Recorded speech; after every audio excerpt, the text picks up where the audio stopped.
गिद्दड़ कट्ठे होए ने अज शेर दा शिकार करन।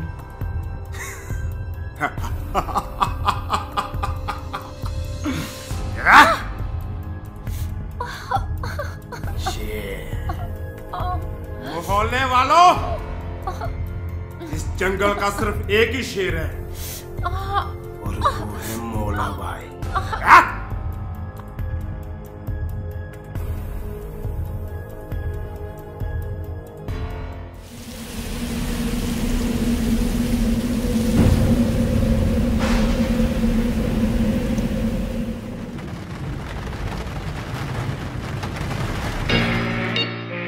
Yeah,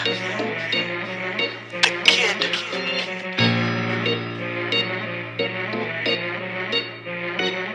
पहला काम मेरे ते जो साले हसदे रहे, मैनू डूंगियां सोचां दे विच धसदे रहे। फिर रब ने कीती ते मशहूर हो गए, अज माड़े दिनां कोलों जट दूर हो गए। ओ काले शीशियां च लैंदे आ पछाण, चन्नी हेणी विच बैठा कोई चोटी दा स्टार होऊगा। लम्मी गड्डियां दी लाइन तो तू जज कर, लीनी विच मंत्री नी बैठा तेरा यार होऊगा।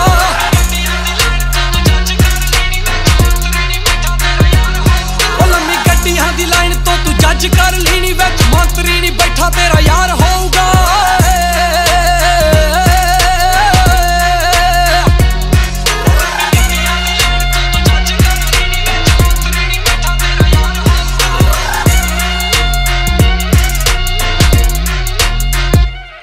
साडा वजे जिथे गेड़ा उथे घट हो जांदा नी, शहर मल्लो मल्ली सीज सारा झट हो जांदा।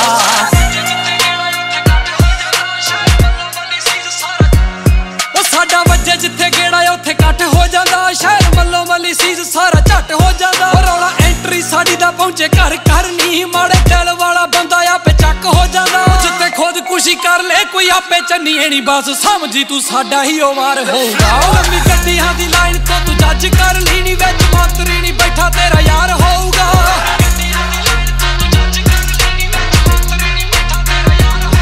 लम्मी गड्डियां दी लाइन तो तू जज कर, लीनी विच मंत्री नी बैठा तेरा यार होगा।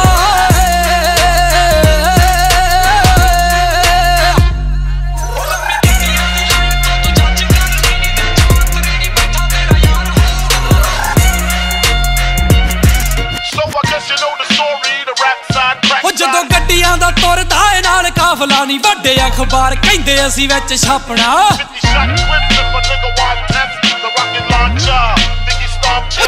जदों गड्डियां दा तुरदा ए नाल काफला, वड्डे अखबार कहिंदे असीं विच छापना। टीवी वालियां दी अख साडे उत्ते टेकदी, कहिंदे इन्हां बिना खबर नी साडी वेखदी। जेड़े कम्मां नूं पुलिस हुंदी बहन करदी, ओए ओही काम साडे कोलों वार वार होऊगा। लम्मी गड्डियां दी लाइन तो तू जज कर, लीनी विच मंत्री नी बैठा तेरा यार होऊगा।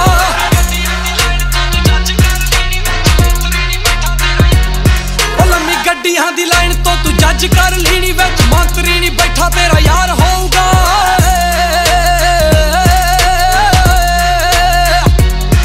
एक बुलेट प्रूफ विच गड्डी होऊगी, ओ जेड़ी असले दे नाल फुल लद्दी होऊगी।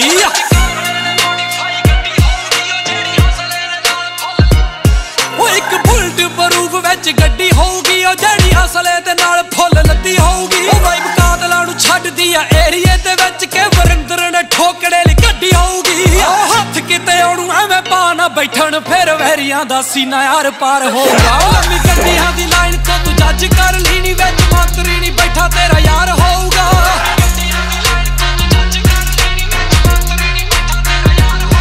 लम्मी गड्डियां दी लाइन तो तू जज कर, लीनी विच मंत्री नी बैठा तेरा यार होऊगा।